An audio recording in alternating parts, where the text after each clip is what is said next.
Right, I'll make a start. Thank you all very much for coming. And thank you to Brian Stark / Austin Gower for coming to see us. You've already done a self-publishing masterclass with us, haven't you? Yeah. So I did that back in March, about how you get from having lots of words on bits of paper to producing a full book, and how you can do it for absolutely zero. That's on YouTube if anybody fancies that one. Doesn't cost anything to publish a book. All you've got to do is write it first. And you've published your 6th. 1, 2, 3, 4, 5, 6. And the new one is An Invisible Murder, which is book 4 in Daly and Whetstone. That's right. What do you say, Whetstone or Whetstone? I say Whetstone. Whetstone. It doesn't really matter. So the 2 series, one either side of the board in the middle. The Daly and Whetstone series is a crime series. It's northwest London based, so it's Metropolitan Police, and it's not here, which is always good because you can make things bad up about places that aren't here. Daly's Scott Daly, the impetuous one who thinks he knows it all but really, really doesn't. And Deborah Whetstone is the sergeant who keeps him in check. And she knows more than he does because she's got more worldly wiseness about her. She knows the lie of the land, which is, unfortunately, as a man, that's what I see in women. They are often more worldly wise than men. Men are too busy chasing the job, and they don't worry about what's actually going on behind. So whilst Scott Daly would chase the crime and chase the criminals, Deborah Whetstone's very much on the side of the victims and how it came to be. What were the circumstances to the crime before it happened? And the second set of books I've got are an international crime thriller series, and I'm on the 3rd one of those at the moment, about a guy called Aidan Beckett, who used to be a US Marine, got shot in the shoulder, so had to do something else. And he's now with a private security company working across the world. And the series I've got at the moment is about Amber Rock. And if I told you what Amber Rock was, I'd have to kill you. And that's what they're trying to do with him. How would you describe the Daly and Whetstone ones? Would you say they're more mysteries? Do you focus more on the mystery than the kind of action? Yes. Because there's a great mystery in the first one. The trouble with a crime book is there are 2 sides to it all the time. One is the police procedural bit, how the police will chase down their facts and their figures and their clues to try and find a path through. And name drop. I was talking to a chief superintendent from the CID in Belfast about 6 months ago, and he was saying the most important thing is don't try. So I don't go into vast amounts of detail about the police procedural, although there is procedure in there. Most of it's about the backstory that's going on. So it's not all Daly and Whetstone. In the new book, it's all about the company where people work, a property development company that's developing a house called Bayhurst Grange, and as soon as they start on that development, things start to go wrong. So it's got to be a mixture of both. Who cares what pace means? Who cares about the rights they have to read to somebody before they arrest them? That's all documented. So often I just say they went through the preliminaries and then carry on with it from there. I've never thought about it in that sort of terms before, but I've read a lot about that in terms of like science fiction, where you have hard sci-fi, which is mostly about the technology, and it's written by dudes who are scientists usually. And then you have your softer sci-fi, where it's sort of like things fly, and I'm not going to tell you why. So is it tricky to balance that in a police book, where it's kind of like you don't want to be Jack Bauer running around doing whatever you want, but you also don't want to be like some of the more boring bits of Line of Duty, where they're like in an interview scene and it's like 5 minutes before they get to any of the drama, because you're like, come on guys. It is quite difficult to balance it, but the key thing about balancing it is you've got to look at it from what the reader wants, and the reader doesn't really care about the police procedure. What they care about is the problems the police are having. So in An Invisible Murder, Scott Daly's got a bee in his bonnet, and he chases it down. He tries to get to the end of this bee in his bonnet to find out what's going on. And Deborah Whetstone say, no, you've got to look at this a different way, because that's how the characters react to each other. And I think the most important thing is to keep the reader, keep me involved in it. Keep me involved in it, because I'm reading it as much as everybody else as I'm writing it. And it's got to interest me as everybody else. But notwithstanding, if we've got ordinary people who happen to be policemen, they've got a life. They've got things going on in their lives. And if we've read Killing by the Book, we'll know that Scott Daly's dealing with something quite serious in the second book. So he has to follow that through at the same time as trying to resolve the problem in the farm, and so on through the books. So they progress as they go. But the most important thing for me is that backstory, is the reason why that crime has happened, the history behind it all, and how it all fits together to make a story that somebody's going to read. When you're writing then, do you start with the murder? When you come up with a story idea, do you start with the murder, or do you start with the kind of plot and then figure out what the solution is later on? No, it varies. It varies. Obviously, I've got the characters. I don't have the characters that are involved in the backstory, the murder, the situation around that. I have an idea for what might have happened. And for an invisible murder, there's a very, very specific idea which I really can't tell you about, which came to mind, and it was based on gravestones in graveyards. I saw something on a gravestone, I thought, that's very interesting. And the gravestone is mentioned in there, it's different names, but the point was it told a story that nobody knows about. And so if nobody knows about it, how are the police going to find out? But if nobody knows about it, then suddenly somebody starts to discover threads of that story. Is it enough to kill for? And that's the essence of the story that we've got behind it. And the police are working within that framework to try and find out what's going on. And they don't, not until the very, very end. And hopefully neither will you. It's it must be tricky to dangle mysteries in front of readers and hope that you're not giving too much away, or how do you balance the kind of pacing of your clues and the strength of them and all your red herrings and that sort of thing? Do you have to keep track of them in like spreadsheets and things, or do you give it to people? And when I write this, because they're all part of a series, I write in a program called Scrivener, which is, you can put all your stuff in, but you can put all your research and your notes and everything in too. So I keep something called a continuity notebook.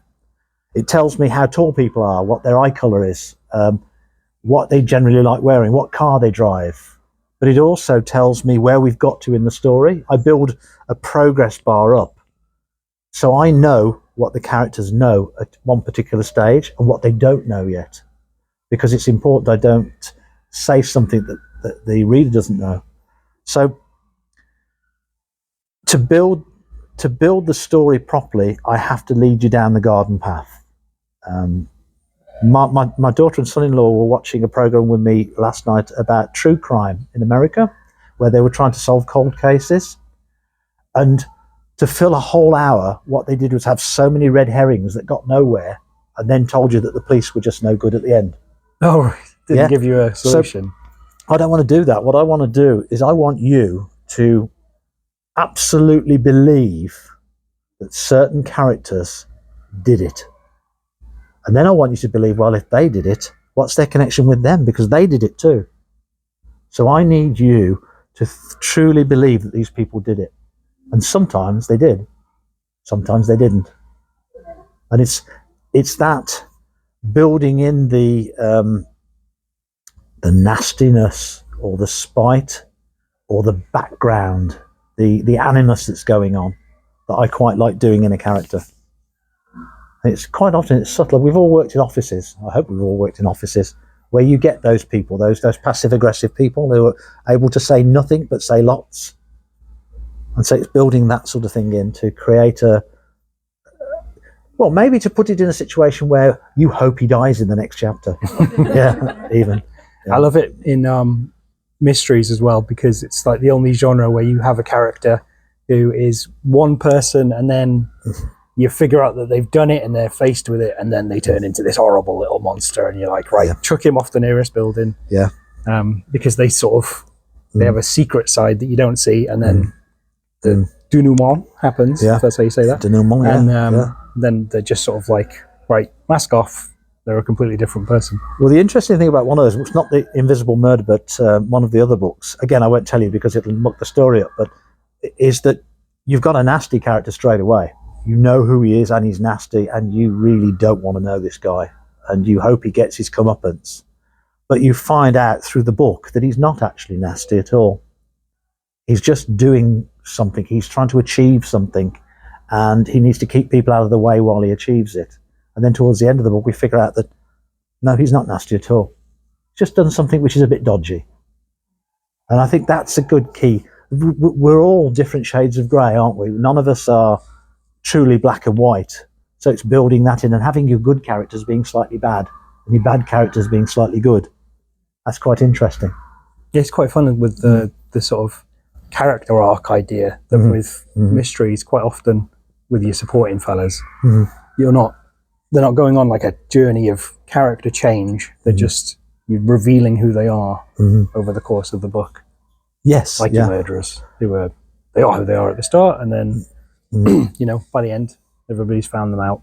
An exercise I did once was the onion exercise for a character, which was you've got rings in an onion, it grows, and so you start with who that character actually is, and then you start with who their family actually is, then you start with who their friends and their job actually is, and you build it out until you get a picture of what they're like really in real life.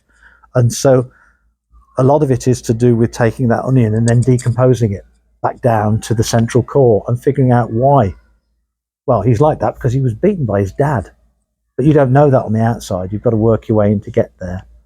None of them were beaten by their dad, by the way. I'm just using that as an example. But it's that ability to be able to understand that we're all coloured a shade of grey by the life that we've been through, and to build that into the characters. You think that's part of the appeal of crime fiction, which is far and away the most popular genre that we have in the library? Like the crime section is always bigger than just the general section. Just that you can kind of read it and explore people's little murky areas, and get in the head of a serial killer for a couple of days. One guy that really strikes a chord with me is the actor James Nesbitt, the Northern Irish actor. And whenever we've watched him, we've said his eyes can switch instantly from being a nice guy to a bad guy. And there have been characters he's played where he's been really nice and then suddenly switched on the eyes, and you wouldn't want to be in the same room with him. And so it's trying to build that in as well. The guy who will swipe his pass to let you in the office and then shut you in afterwards. The person who will drive you somewhere in the car and then go just a little bit fast to keep you worried about it. And so I like seeing those. I like revealing those little traits. And even with Scott Daly, his dad was a policeman before him, and things happened in his dad's career while Scott Daly was young. So we're bringing those forwards, and he's thinking, should I do the same thing? Should I not do the same thing? Look what happened to my dad. Do I need to change the way I do things, or should I just stick with that because that's how it's always been done? So it's fun, I think, to go on the journey with the character and see them changing as we go, or even not changing, but your perception of them changing. Suddenly you think, oh, I understand exactly why he's doing that now. Who are your sort of influences from the crime genre or anywhere else, really? I'd like to say Richard Osman, but I won't. I want his money. I want the 50 people he's got working for him. Do you reckon? Yes, yeah. I like Peter James a lot. I've spoken to Peter James a couple of times about things. We've got a little bet going on, but that's beside the point. I like Mark Billingham a lot, and the Thorn novels. I don't like Lee Child so much.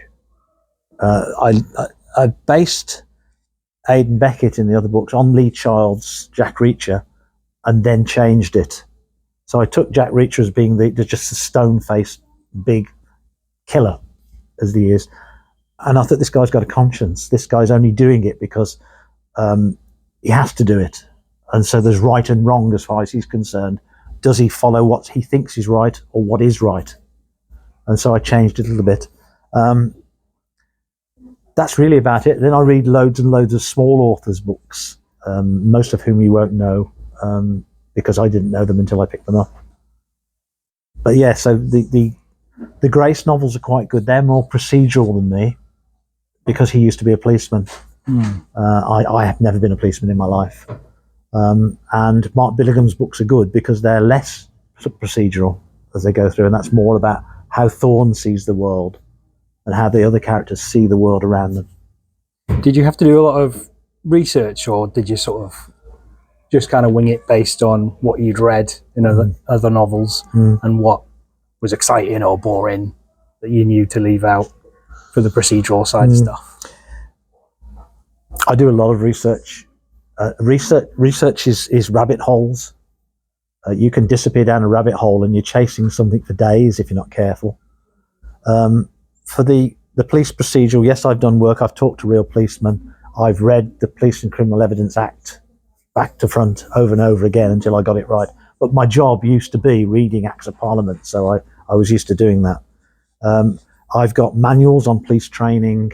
I've read cases that have actually happened that are analogous to the cases that are in there. So yes, research is key. Research is also key in other aspects as well. Like Aidan Beckett travels from Washington over to Melbourne in Australia, then to Adelaide, and then to Broken Hill. Now, I go through all of the travel arrangements he would have made on that day. Oh, brilliant. And I will set the date such that he could have done it. Because there is some train spotter out there who's going to say, they didn't fly that day because there was an ash cloud coming from Iceland. So I make sure that the cars exist, that the number plates, when a fake number plates are put in, that a fake number plate is a valid fake number plate, and it exists for a car at that time, and they could have bought the car in the area that the fake number plate refers to. All right. So there actually is a Peugeot garage in Cardiff where they would have bought that car. In the second book, The Farm, there is a mysterious white transit van, and there's not. There's several mysterious white transit vans, and they're all cloned. So I had to make sure I could get cloned vehicles to fit.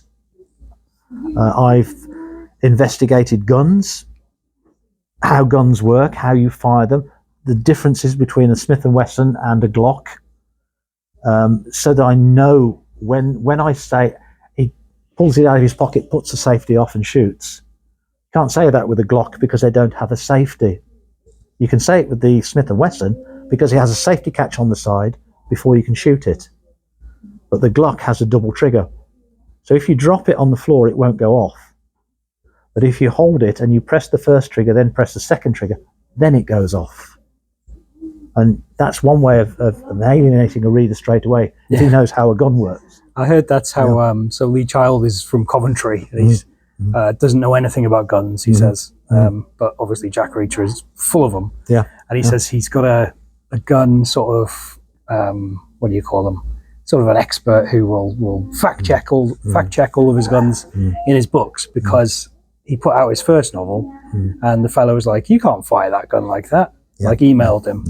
He was like, well, how do you fire it? And then he became his sort of, gun expert. It's worth doing, because look at like Game of Thrones, where people are like, the final season, they're like, how has Jon Snow travelled that far that quickly? Yes. It's ridiculous. Yeah. It's like they say as they watch dragons fly through the snow. But people care about that sort of thing, don't they? It can take you out of it. So there are no dragons in this. None of these have got dragons in them. No princesses, no ice palaces, nothing like that. I'm very sorry to let you down. But what they have got is real people who have to get in a car. So in the book I'm writing at the moment, Beckett's travelling out to Nevada, and he's doing it from Washington. But he wants to do it on a plane that actually goes from Washington to where he's got to go in Nevada. Now, he can't catch that from Dulles in Washington, apart from the fact I've just blown the front out of Dulles International Airport, and it's closed. So he has to go up to Baltimore to take the plane across to Salt Lake City, And then I have to know what the hire car companies can provide him as a hire car, so he can then travel out into the desert. Yeah, so research is key, because somebody will pick you up. I've heard podcasts and stuff, and there's stuff that you don't know people care about that they do care about. Like apparently a big bugbear for a lot of people is horses in historical fiction and fantasy, because a lot of characters use a horse as if it's a motorbike. They just jump on, ride for 3 days and get off, and it's fine. And people are like, well, what are you doing? You will kill that horse. And it just takes them out of it. Well, it's old Hobson's choice, isn't it? That they used to go along to the inn, and Hobson owned the stables underneath the inn, and they wouldn't be able to choose which horse they had. They had the next one that came along.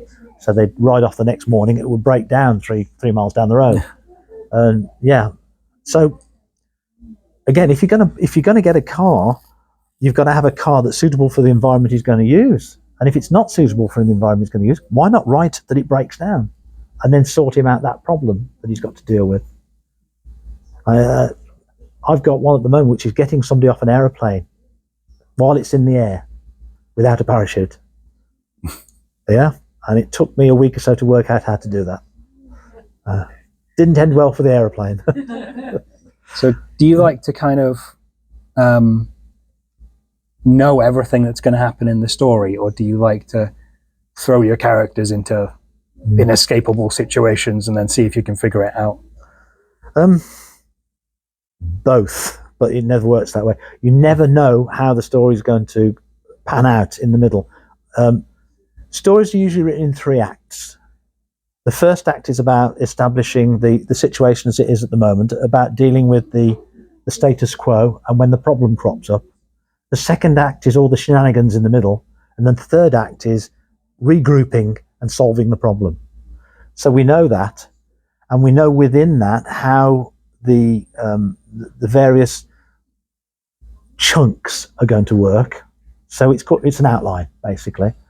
So I'll do my outline, and I can also use something called a beat sheet. And a beat sheet is, if you have a piece of music, you always know verse, chorus, hook, chorus, chorus. So you know how the song's going to go. And you like that, because when you listen to it, it's a familiar way of working. So with the books, I use a beat sheet. And that tells me roughly what needs to happen in terms of an interesting event, an exciting event, a shocking event, and when it needs to happen.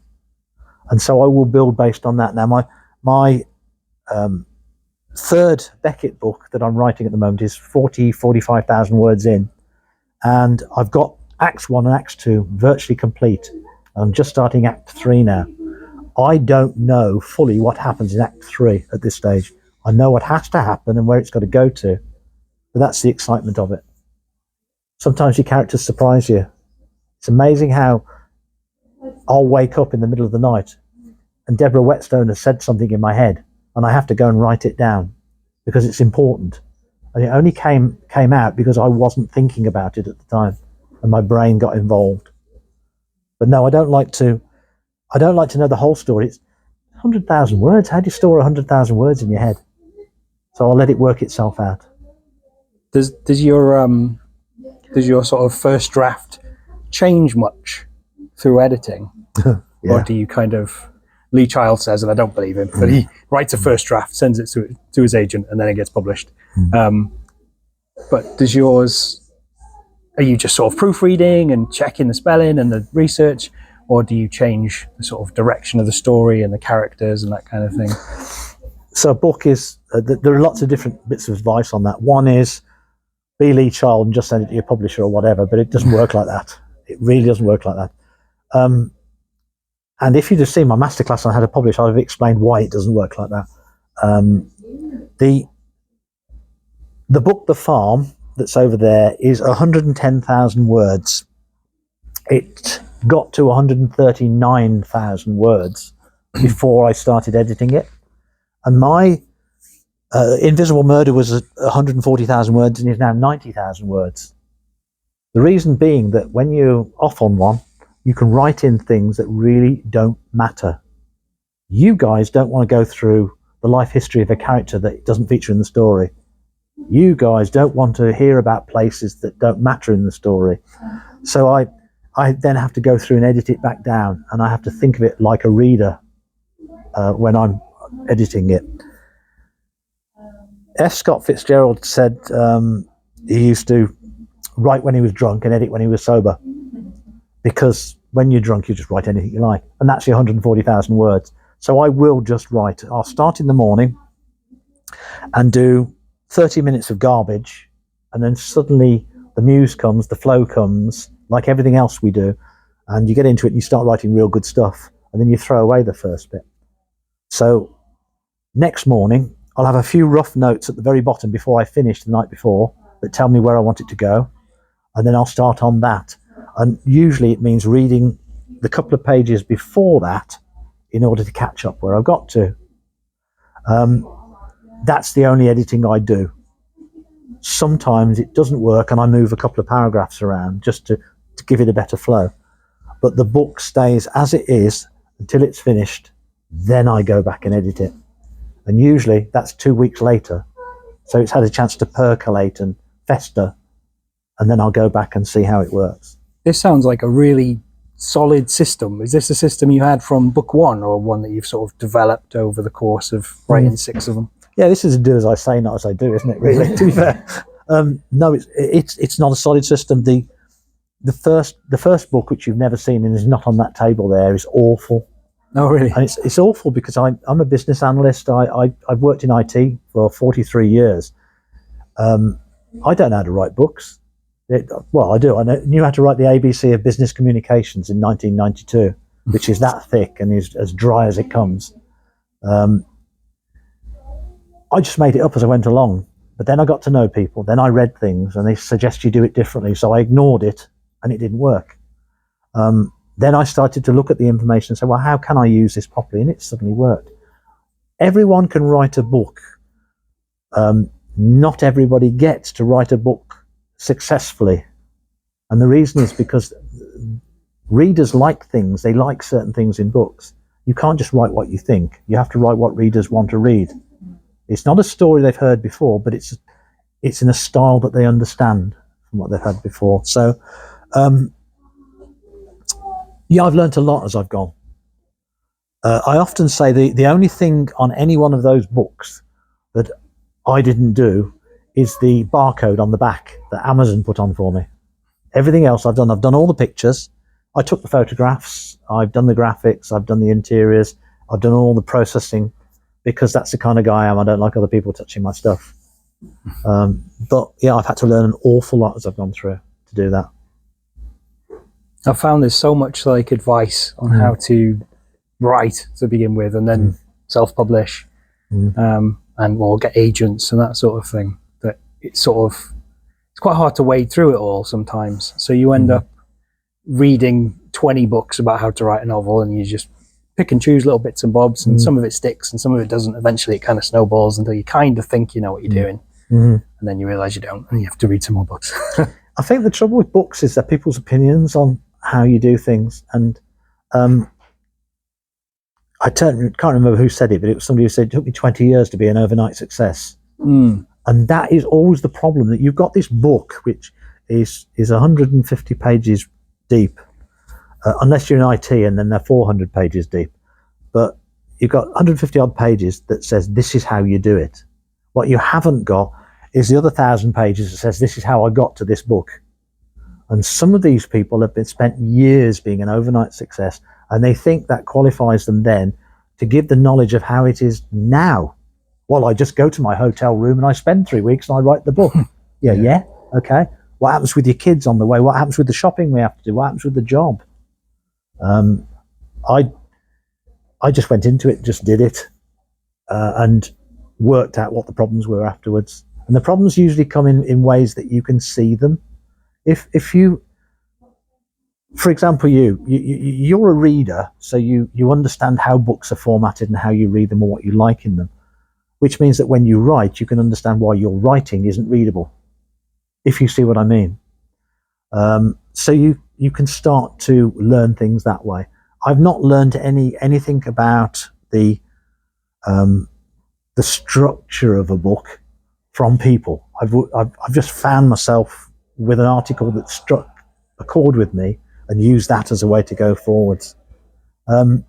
The only place that people get stuck is things like editing, grammar, and we all think we're good at grammar. I went to a grammar school. I'm no good at grammar, so we have to use tools to do that. We don't get people's advice on doing it, and there are so many people whose advice is really geared around to, you want to know? Buy my book. So the advice you get basically costs you $9.99, $12.99, $23.99 in order to learn very little. I've seen a lot of how to write a novel, publish a novel kind of books written by people who have not published any novels. And you're like, oh, I see what you've done. You've recycled a lot of stuff you've read on the internet. That kind of thing. Yeah. I read a book years ago now. I'm old. I'm 65 in October. That's how old I am. But I read this when I was about 20, 21, and it was How to Become a Millionaire in 5 Years. And the first half of the book was, this is all about attitude. Go get them. This is all about sales technique. This is all about people. And the second half of the book is how this guy walked down the street, saw a whole load of cardboard boxes, and went to the guy and said, can I have those cardboard boxes? Yeah, they'll cost you $1. Gave him $1, took the cardboard boxes, then sold the cardboard boxes onto somebody who bought them for $10 each. And that was all he did all the time. So it was nothing to do with all the first part of the book that he'd been saying about your confidence and your skills and your abilities. It was all to do with the fact he was in the right place at the right time. Yeah. We mentioned Richard Osman, and I've spoke online with Richard Osman, and he says that's how it works. The reason he's got books out is because he was a TV producer. He created game shows. He was in the people. Katie Price has got books out for an entirely different reason. Yeah. But there are a lot of people who are in the right place at the right time. A lot of these get rich quick books, if they were realistic. Step one, have rich parents. Have rich parents, yes, yeah. I'm an absolute sucker for that sort of stuff. So I've bought a lot of these Kindle books telling me how to write novels. You know, read a lot of like motivational books, and you know, you look them up afterwards. Oh, he's a Scientologist. Oh man. Well, motivation only works if you can accept motivation, and I can't. My mental psychological makeup won't allow me. If somebody says, "Go on, do it," why? Yeah, 100 yards to go. Well, what should I do? Knock myself out over those 100 yards, or just get those 100 yards? Hypnotism doesn't work very well on me because, well, my brain's listening while they're talking, so it says, no, can't do that. Oh, that was going to be the last half of the talk. I was going to make you cluck like a chicken. But I think we've already started, haven't we? No, so I don't see those sort of messages, and I see it for what it is. And I'm not going to be a millionaire. But if I'd have listened to all of the adverts and all of the people who told us how much we need to invest for our pension, I'd have skinned myself to have hardly any money anyway. So what I've done is I've thought about it. Well, what do I actually need?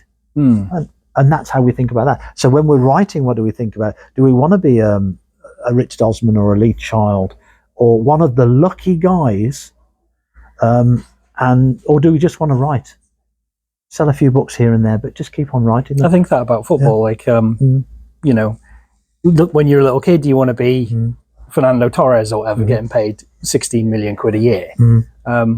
But I'd be quite happy playing football, not that I can, for the cost of an ordinary job. Do you know what I mean? That you're doing something that you love, and you're getting an ordinary wage, and you're happy, you know. But it seems like a lot of the stuff that you need to do to write and publish a novel is out there. You just got to latch onto it. Like your self-publishing talk, you know, you watch that, you know how to do KDP to get your book on Amazon. So I've done 2 talks this year. I don't concentrate on doing those sort of talks, on that sort of tutorial talks. The first one was on, you've got a germ of an idea. What happens if Thor's hammer turns against him, for example? Or what happens if there's a bad cop in LA?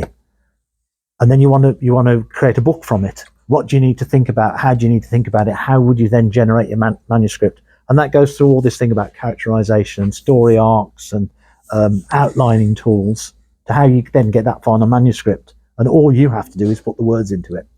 And the second talk was how, when you've got that manuscript, how do you publish it? So I've done both of those sort of talks this year. But at the end of the day, there's an acronym that I learned when I was in IT, and that's JFDI. Just do it. And there is no excuse. At the end of the day, if you do it and do it wrong, you can always correct it. But if you've got a blank piece of paper in front of you, you can't get anywhere with that.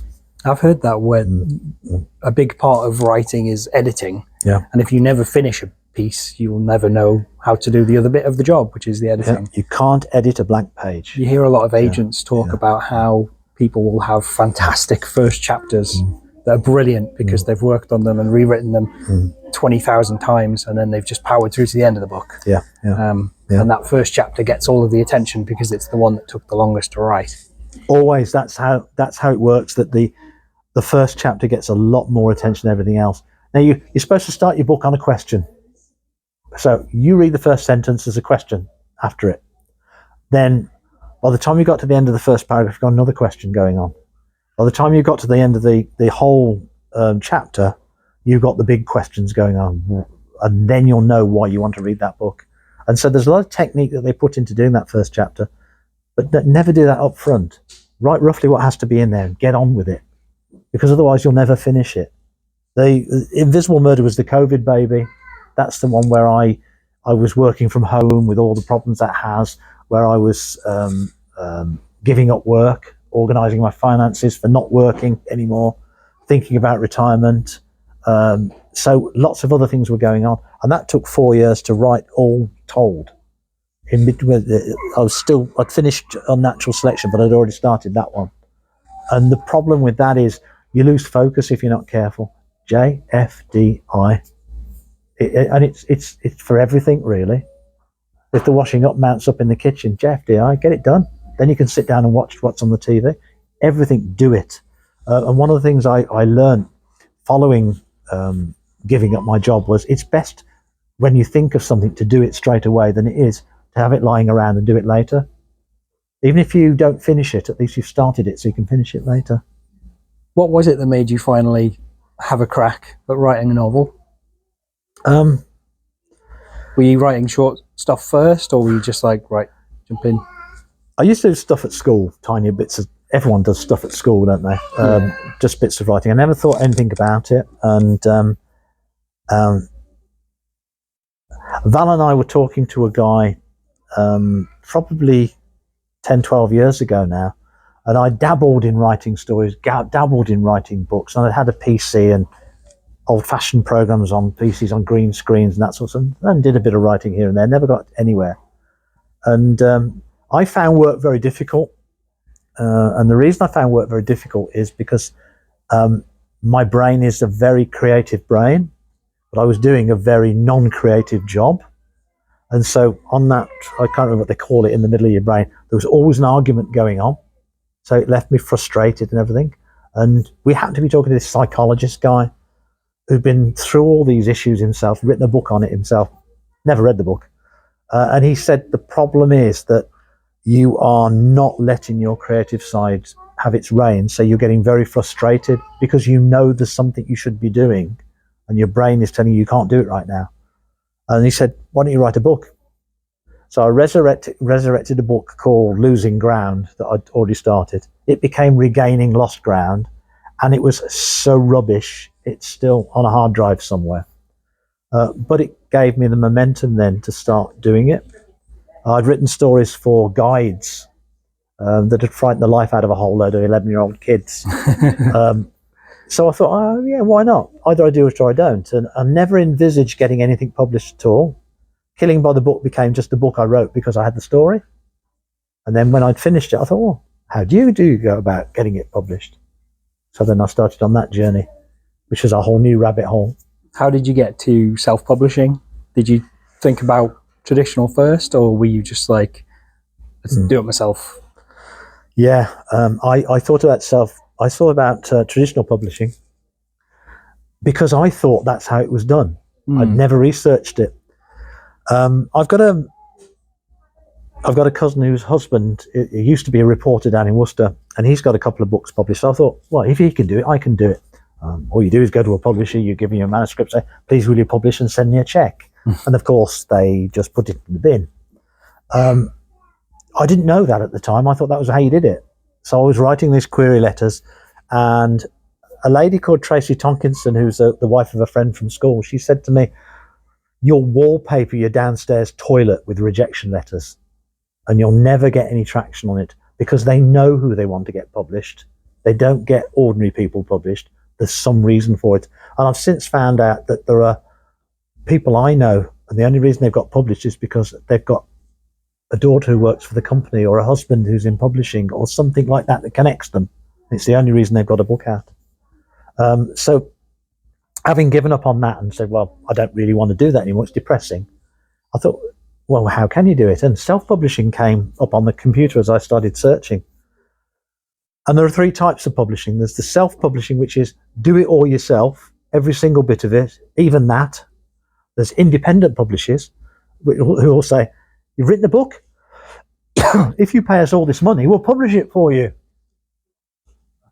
Edit it. No, we don't do that. We'll publish it for you, and you give us lots of money, and we'll give you 350 copies of it. And then there's the final one, which is, we've got to make a living out of this. We sell product. We will take your book and we will publish it, but only if we think it's good enough, and then you'll get 70p a book for it. And I know people who are creating books. They're selling for $9.99. They're costing £3 to print, and the publisher who prints them gets the rest of the money. They get 70p. I don't. I get lots more than that. So, well, when I say lots more of that, I'm not trying to inveigle you into buying it, but there you go.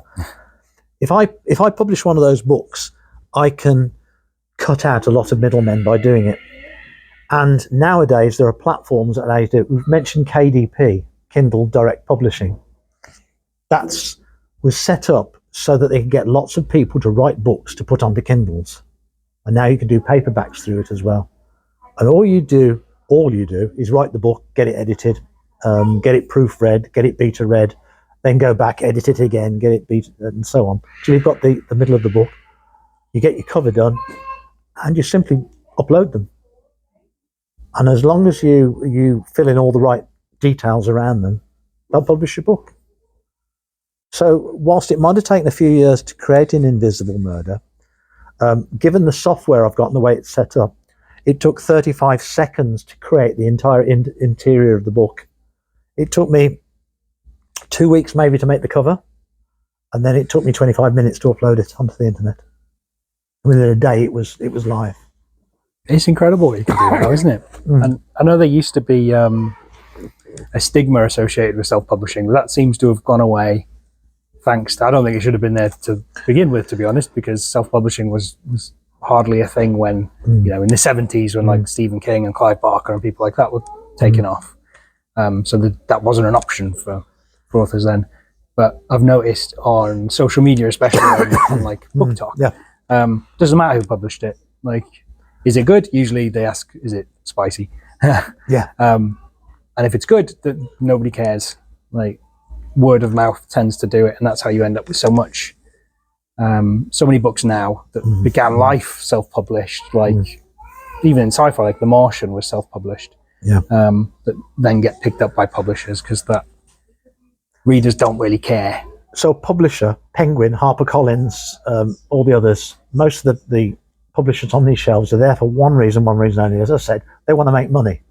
If you listen to half the hype that's on TV from people who come in and say, we want to save the world, we want to give the children something to eat at school. No, they don't. They want a dividend for their shareholders. That's why they're in business. That's why a publishing company's in business. Now, it's not as straightforward as that. People want to do a good job. People don't go to work to do a bad job. So they want to produce the best books they can, but ultimately they produce the best books they can so they can sell product and make money. Now, when you're self-publishing, it would be great if I could be a millionaire. I really would. I'm nowhere near a millionaire. I'm not even striving to be a millionaire through this.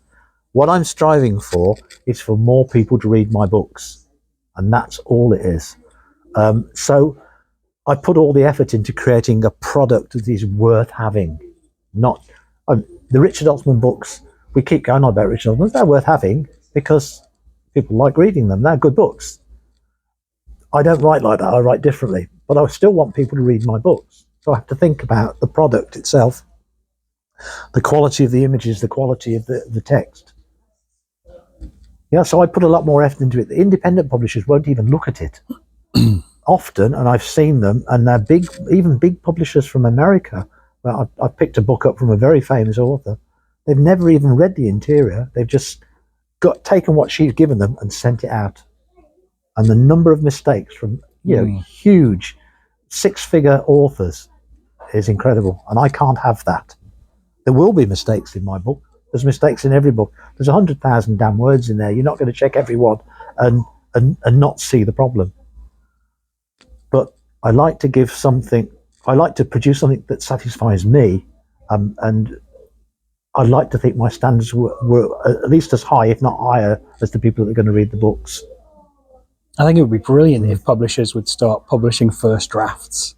I'd love to see first drafts of books. Do you know what I mean? Like, I want to see Stephen King's first misspelled, horrible draft where he doesn't know where he's going, and there's 50 extra pages of waffle, and you're just shaking your head the whole time, just like, Steve, come on. Yeah. That'd be inspiring.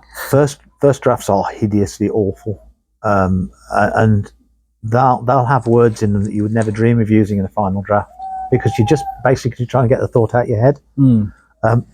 The other thing to consider that occurred to me as Martin was speaking just then was,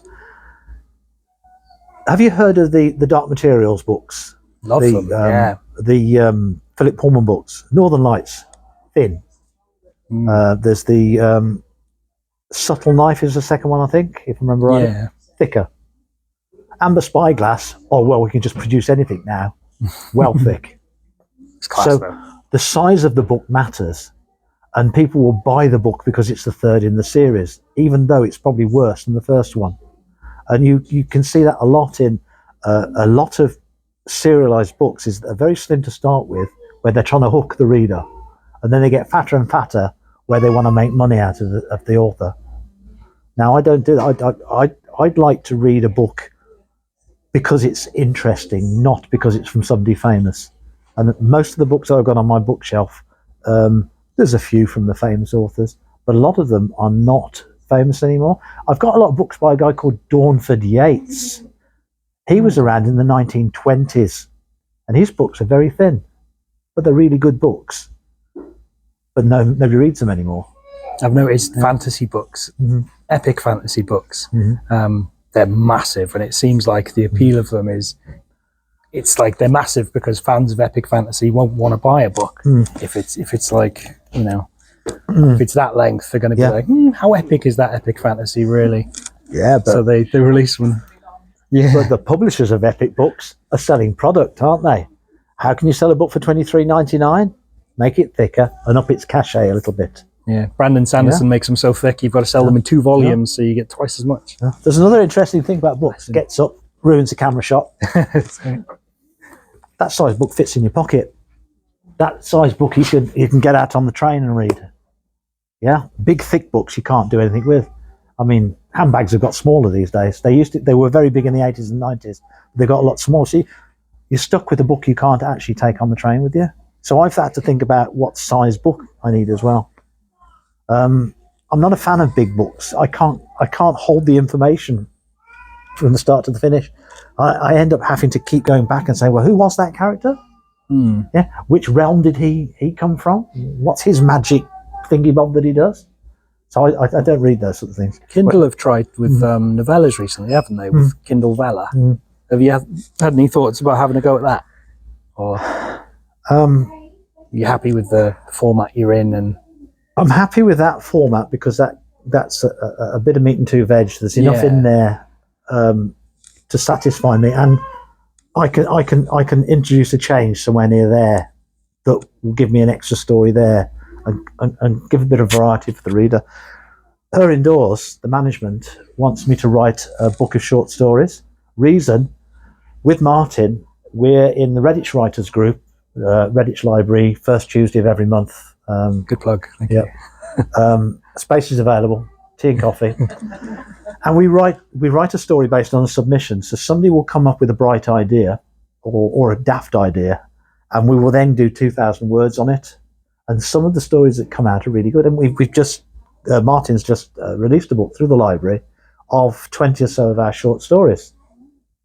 And it's really interesting that some of these people haven't seriously considered writing before, and what they're coming up with is very good. And they're learning from each other, they're learning from all of us.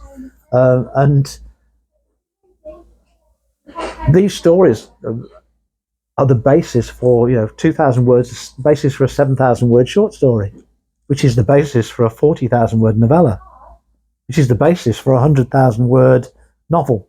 It's a good way to kind of have a play and see what sticks. Like George Lucas's first film, THX, was a short film first, and he was like, this is actually pretty cool, and then expanded it into I think he used it as a trailer for, give me some money for this. Well, several of the stories I've written specifically will do that. They've started off as just the 2,000 odd words, but that's because I've had to truncate them down into 2,000 words to submit them to the library. And I've got 3,000 or 4,000 words on the computer at home for that particular one. So all I'd have to do is dress it up and make it into a short story. So that's one of the things I'm considering. I haven't considered novellas. And I was in Script Haven, a bookshop in Worcester that you may or may not know, a couple of days ago.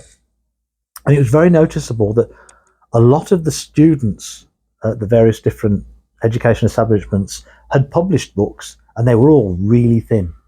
And they were more like large pamphlets than they were books. And that there were stands full of these things all over everywhere.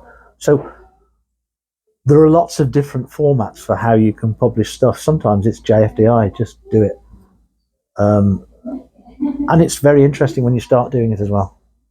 I prefer this. I prefer this. I've got these stacked up on my bookshelf. I quite like having a book this size on my bookshelf as well. I don't feel like it's a lot of talk. I love internet doom and gloom talk, like, social media is ruining everybody's attention span and that sort of thing. And there's an argument for that. There's a lot of, people don't read books anymore, which isn't true. But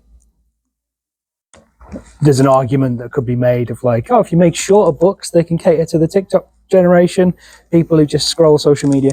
But if they find the right thing, like the Sarah J. Maas books, which are huge and physically huge as well, people are reading like 2 of those a week because it's caught on. So it doesn't matter how long it is, as long as it, engages someone. No, and I think that's true. Somebody said to me the other day, I was on a phone call, a very irate phone call, and they said, well, it is what it is, isn't it? And it is what it is because that generation has allowed it to be what it is. And things can change, things do change, and things will change. Books will never go out of fashion.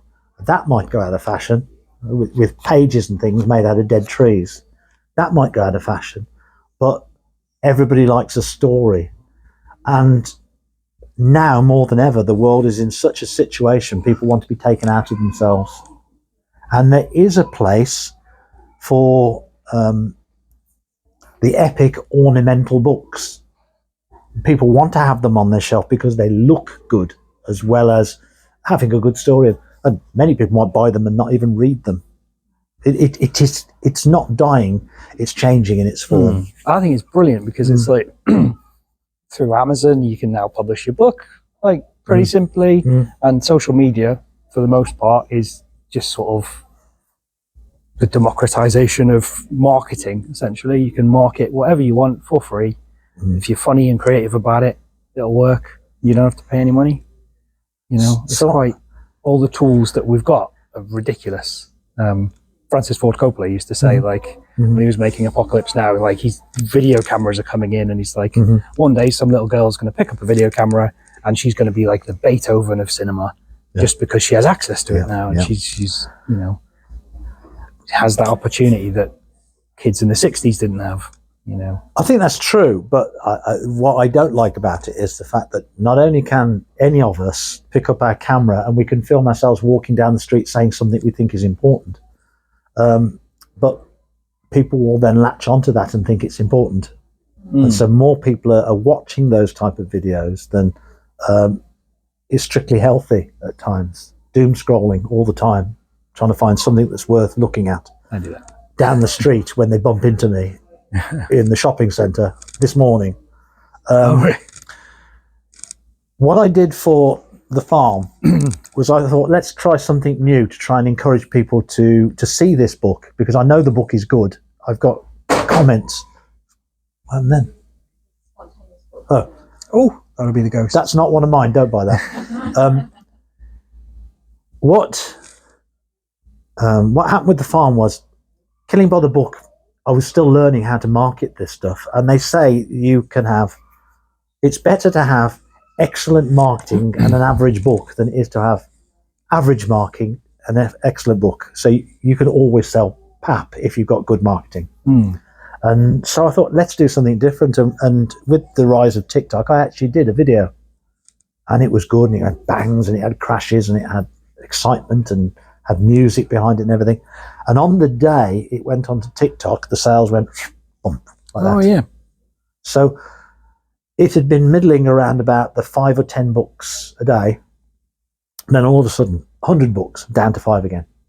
Because what we're doing by creating this short stuff is we're creating short attention spans. Now, people have got attention spans that long, but they just fill it with lots of little things instead. Yeah, hence the doom scrolling. It's not like they're doing something really important for a long time. They're doing lots of trivial things for a long time. I'm not sure I like that. Do you find marketing to be the hardest part of self-publishing? Because obviously if you publish with Penguin, or if you are already famous, then half of the work is done for you. They can slap it on the side of a bus. Job done. Yeah, pardon my French, marketing is a ball ache. A huge ball ache. Because everything has to be paid for. We talk about the big boys. The big boys don't have to pay for half their marketing because they slip it in with other things and it goes. This book, I went really heavy on the marketing. What I did was I had Facebook adverts, which I paid for. Now, to pay for a Facebook advert that's going to market this to the right people, it cost me about £45 for 2 weeks. I've got to make £45 back to make it worthwhile. And I did for a short period of time. I do TikTok things. I send things out on Instagram. But the majority of what I did was just I created graphic design day, a picture of the book cover on a scene and put some weasel words with it and just blitzed the marketplace with it. And I sold books from it. But I'm only me. There's me, myself, and I all working in a 6x6 room. I haven't got the time to do all this. And that's why my book isn't featured on a program on TV. I've seen one approach to it that's quite common is to kind of the content marketing approach, where you set up a blog and you do reviews of other people's books and you write articles about how you write your own books and that sort of thing. Yeah. Which is brilliant, and I read a lot of those blogs, but to me seems like an extra job on top of writing the book. Do you know what I mean? Yeah, I think the majority of people who write these blogs and write these things that we read, they're not actually writing books at the same time. There are people like a guy called Brian Cohen is a big one for marketing and so on. He doesn't write books anymore. There's a guy called Mark Dawson who fits one book in a year if he's lucky because he's too busy marketing instead. I want to keep writing it. So I have to balance what I do for the admin side of it with what I do for the writing side of it. And it means that if I start a book, I finish a book. I won't let anything else get in the way. So I go dead for a bit while I'm writing the book, and then I start the marketing up afterwards. Because I haven't got a team. I haven't got a TikTok crew who are going to do the TikToks and the Instagrams for me. I have to do it myself. And none of this is a complaint. I'm not complaining about it. I'm saying this is what the real world is like. I think it's great. I think it's fun to have that kind of level of control over your own stuff. Nobody's going to ask you to come up with a new title for your book. But if you talk to a window cleaner, if you talk to a plumber, if you talk to a bricklayer, they've got all the same problems as I've got doing books in their business. And they're competing against Bill Bass and Travis Perkins and all these big guys who don't have to work so hard because there's so many people involved. But they're still making money. They're still doing it. They're still enjoying what they're doing. And I take it as more of a hobby than I do a business. I don't. If I stopped doing this tomorrow, I wouldn't go broke. It's not earning me enough to say it's all I ever want to do, but I really enjoy it. And it's different to writing flowcharts and process diagrams and talking to people who really don't want to change what they're doing. So I'm glad to do it. How far into the future do you plan your different series? I've got 4 books. I'm writing the 3rd one in that series. In the Daily and Whetstone, I've got the next book and the next book after that on the cards, and I've got another one of Beckett's, which is not part of the Amber Rock series. So the one after this, which is called Midnight John, is not nice at all, is about 20,000 words long, and that's just in the notes I've written to get it done. A Matter of Mistrust came the other day, and so I've just written an outline for that at the moment. Proof of Betrayal is the 3rd of that, and that's 40,000 words long. And then the next Beckett book is nothing to do with this at all. Do you see yourself starting an extra series? Is that what the next Yes. Beckett book would be? A different series with the same character? Yes, Beckett's going to go on and do one-off stories because that's the kind of guy he is. That's what he does. He's going to be the better side of Jack Reacher. But I've got a couple of characters in mind who are not so serious, who are flippant about things, who happen upon murders, and they've just arrived at a house where a guy, as they're pulling up in the car, just about to get their stuff out, a guy falls from the window, and they've got to work it out from there. So that's quite good. So do you fancy having a go at a different genre again? Because obviously these two are very different genres between each other. Yeah. Would you have a crack at writing a sort of fluffy, cozy mystery? Well, I think that's what my 2 people who just arrived at the house are going to do. Yeah. I've made up some names for some of the characters, which are quite good and quite funny. So that'll be a cozy mystery. And if it takes off, if I'm rich and famous, then I'll come and tell you it was the right thing you told me to do. How is that going to work with the pen name? Do you need to set up a new pen name to do something so different, or are you going to? Yeah. This is okay. So I've had we've done some talks with other authors, and I interviewed one lady who'd had 3 different pen names for different romantic novels and that sort of thing, and there seems to be a consensus that if you stray too far with one pen name, it sort of dilutes the brand in a weird way. If you want to get into that sort of 90s boardroom sort of stuff. So my name is Austin. My name is Austin Gower. That's my name. That's what my dad's name was Austin, and then came Austin Rover, Austin Powers, Steve Austin, and I got hideously bullied because of my name. Don't like it at all. So I decided when I was going to do this, apart from the fact I did some work with British Aerospace, ABC Business Communications, and some work with GCHQ we're not going to talk about, under my real name, I decided to write under a pen name.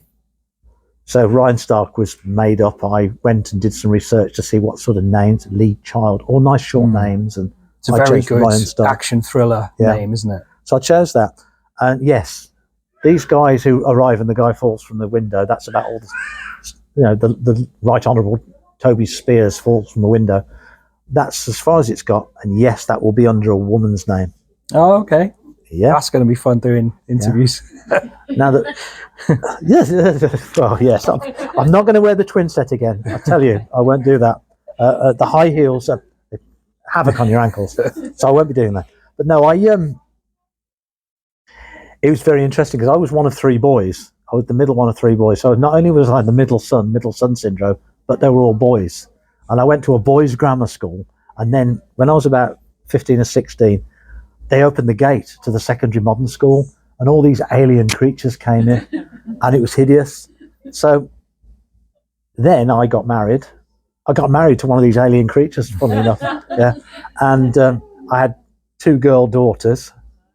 Yeah. And then my first grandchild's a girl. My 3rd grandchild's also a girl.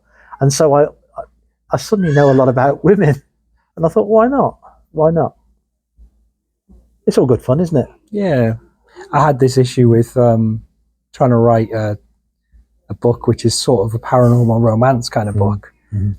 If you look at paranormal romances on Amazon, men don't seem to write them. No. So my fear there was nobody wants to read one if it's got a man's name on it. But I just sacked it off in the end. I was like, oh, I'll just go for it, because if you're trying to promote it and you want to do a podcast, or you can't really be like, here's Betsy. All right, guys. Just call yourself Rosamund Wellman or something like that. Yeah, and it'll work.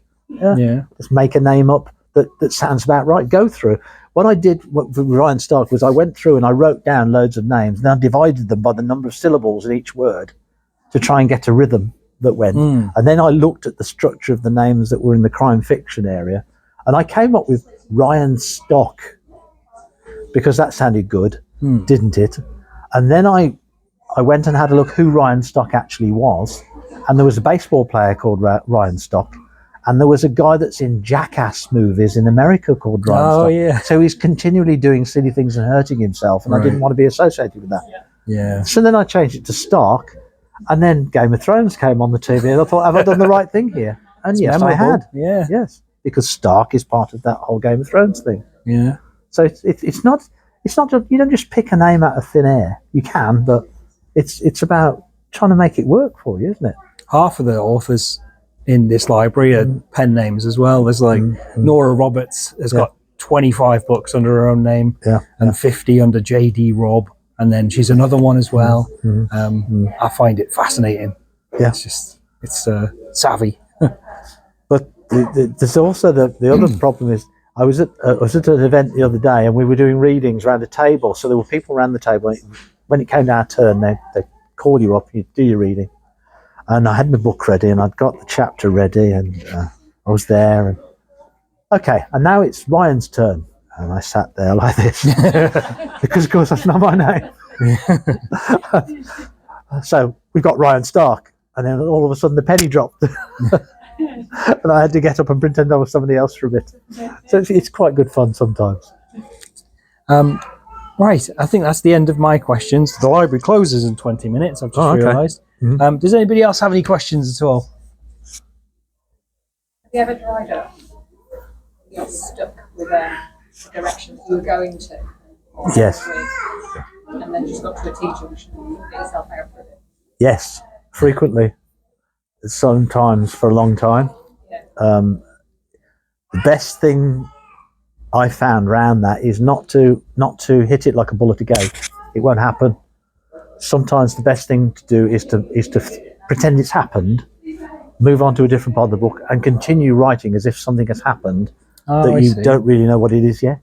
And then what happens, generally speaking, is in the middle of the night, 3:08 is my time for waking up in the middle of the night. I will wake up, the idea is there, go into the other room, type it on the iPad quickly, go back to sleep.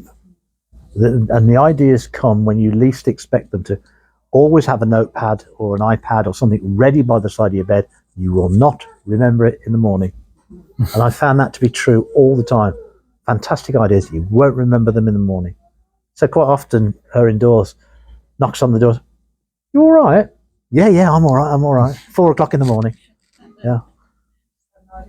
But the thing about writer's block that I found, your mileage may vary, is that it's your brain telling you haven't got this right.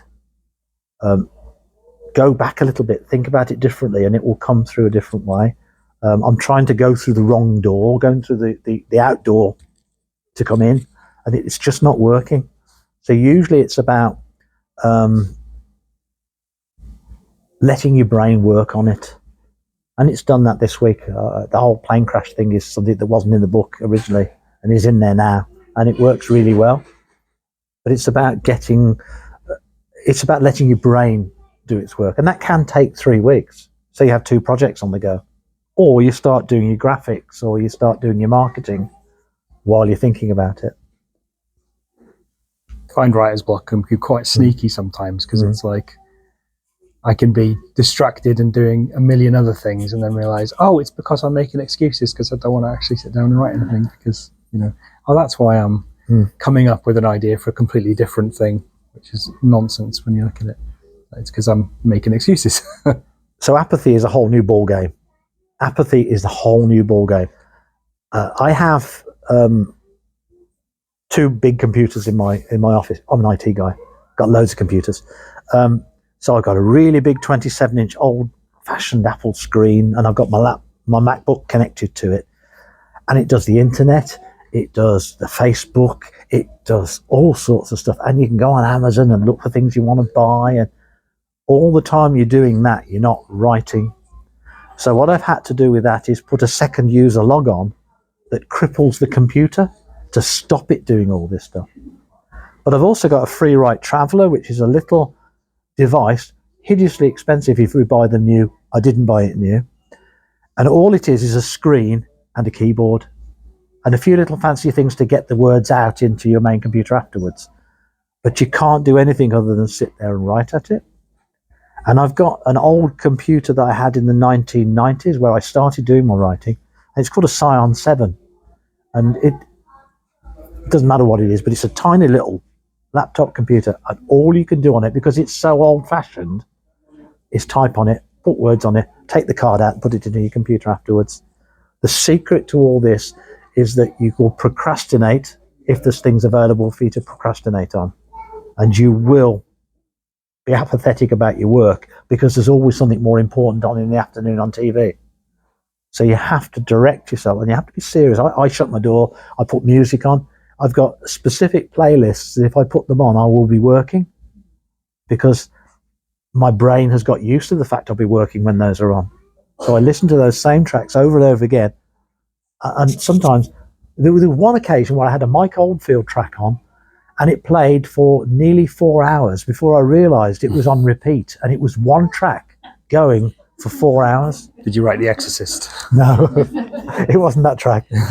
But my brain wasn't even listening to the music, but it knew it was on and it knew I had to work. So sometimes it's about getting yourself in the right space. And my space is, I haven't got a view or anything like that. Because when there's a view, you look at the view, don't you? So, concentration and distraction free is the key to getting it done. The lady we had visit us before, Sue Johnson, who's a poet, said the same exact thing. Like, put music on that you know inside out, so you don't have to listen to it. Put on a particular hat or a jumper or some item of clothing that is your writer's hat. It sounds silly, but you know, just the idea of having something in the room with you that is your signal to yourself. Right, I'm writing now. Shut up, rest of brain. Everything is about habits. Everything we do is about habits all the time. And we have to break some of those habits sometimes, or we have to reinforce habits. And my daughter lent me a book about atomic habits, how you can do silly little things over and over again and build them into a framework that sets up a series of habits to do something. And I didn't read the book, I read bits of it, but I read the important bits of it, and that's what I'm trying to implement. And so the big computer that I've got, my Mac Mini, does absolutely everything under the sun you could do. It programs, it does graphics, it does everything, but it doesn't do writing at all. The writing's done on the one that's crippled and can only do writing.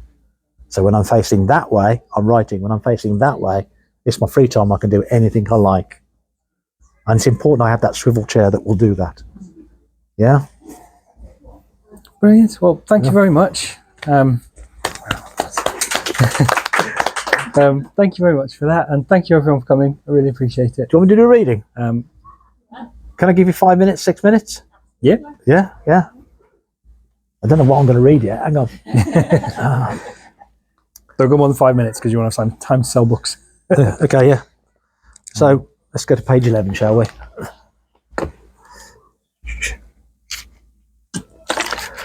So this book, 2-minute potted history of what this book's all about, is somebody dies to start with, and we're going to find that out in a minute. And the police have to figure out why this person's died, and the reason they've died isn't always the most straightforward reason. There's a history behind it, and ultimately there's an invisible murder behind it. So this is chapter 1 of this book. At that moment, Andy Mason knew he was in trouble. What was he thinking? Was he so desperate he had to pay? What had Jake said? You have one life to live it. But where was Jake now? She leaned against the door and closed it with her backside. Mason turned, his heart pounding, and made to kiss her, but she raised a hand to his lips. Easy, Tiger. I need to freshen up first, and, She flipped her fingers. Mason fumbled inside his jacket for his wallet. He took in the small, tired sitting room and the forlorn shoebox kitchen beyond. Tired wallpaper aging furniture past its best, a cup, a plate, and a single saucepan on the drainer. Nothing personal. You wait here. She nodded at a bottle of whiskey and 2 glasses on the grimy melamine surface of an ancient table. As he sat in the creaking chair, his nose prickled at the fug of cheap scent and a disturbing undertone of musk and sweat. A tart, for God's sake! How many men had sat in this chair, drunk her whiskey and poured her body, as before he was letting roll his head, diving in feet first with no thought of the consequences? And where had that got him so far? He nearly lost his job last time. And what would Hannah say if she found out he was up to his old tricks again? I think I'd better be going. This is a mistake, sorry. He opened his wallet and cast a pile of notes on the table. That should more than cover it. First time, eh? It's just nerves, dear. Have a drink. It'll be fine. She breathed behind him, her hands across his neck, sending a quiver down his spine. The whiskey bottle was open 2 feet away. The bedroom was 5 yards away. She filled his glass and handed it across, and he felt his resolve weaken. He sunk the contents and barely felt the burning at the back of his throat. He was here now, and if he walked back through the door, who'd know whether he'd slept with her or not? Schrodinger's tart, he chuckled wryly. Past the point of no return. With his track record, they'd prefer to believe he had. 30 minutes, an hour tops, and he could be out of the door, his collar pulled up and around the corner into Sefton Street. Who would know? First scotch was already going to his head. If he dallied any longer, the alcohol would make the job impossible. Or he could leave right now, cut and run. She wasn't interested in just the money, right? He reached for the bottle and poured another glass. After all, he paid for that too. He tipped it back and took a large draught, stifling a gag. The liquid numbed his tongue. In the ceiling, the unshaded light bulb pirouetted. Bloody hell, Sonia, this is good stuff. He tilted the glass between his fingers, and the facets sparked under the light. The glass was still empty on the table. You not having one? Be afterwards, Andy. Now finish up. Time's money, and you've got a job to do. Come on, Sonia, take a drink. A little stiffener. She suppressed a girlish giggle, and he felt himself, he was gorgeous, comfortable and familiar, as if he'd known her forever. Maybe that was how she got her punters. Punters, plural. He pushed the thought from his mind and sunk the rest of his Dutch courage. Though his brain commanded, his arm was frozen. The distance of a few inches seemed like miles. Confused, he checked the bottle. Still full above the label. Had he only drunk 1 glass? Or had he already had a second and simply forgotten? Lost in the moment? No, he was sure. Just the one. Mason had never been a great drinker. Hissed at the sniff of a barmaid's apron. Hannah was always warning him to slow down before he embarrassed them both. Flexed his fingers, but again, nothing happened. His arm just lay on the table like a dismembered limb of a mannequin. Beneath the table, a numbness was climbing up his legs. He couldn't feel his feet. Everything was suddenly jet-lagged. The room was shimmying in and out like an old AM radio. Something was very wrong. What the hell is going on, Sonia? At least that's what his brain said. It told his lips to move, but there was no sound. Unintelligible. He was not even sure the words had left his lips. She was standing opposite, across the table. Another blur of light and dark, and his eyes failed to focus. Somewhere, the tick of a clock hammered against the wall. The tap was dripping. Feet shuffled on the linoleum, but he could not move, as if his whole body had gone. Shape drifted across the light bulb and whispered, warm, on his cheek. The scent filled his nostrils. I thought this was exactly what you wanted, Andy. It's certainly what I want. Exactly this. The glass slid away, clinked against the bottle, which slid away too. With enormous effort, he tried to sit upright, but without a body it was too difficult. Below him, the chair creaked. Do you feel it? The helplessness, just like I did. Frozen, unable to move or cry out. What's it feel like, Andy? The voice was a ship on a distant horizon, almost an echo in his mind, floating in and out like the roar of his breath as the storm approached. And all the time you're asking what's going to happen to me. Where will it all end? When will it all end? Anyway, not long to wait now. This is very real, Andy, just like it was for me. His eyes saw the surface of the table as his head dropped. Saliva warmed on his cheek and stuck to the melamine, and suddenly he was comfortable. But only for a second, as the woman's face filled his vision. Hey, sleepyhead, don't nod off now, you'll miss the best bit. His muscles, his limbs, his whole body had melted away. His entire world once more collapsed down to the pale blue melamine. A tear formed in the corner of his eye and ran cold down his cheek. It was the last thing he felt as an overwhelming desire to sleep swept him away.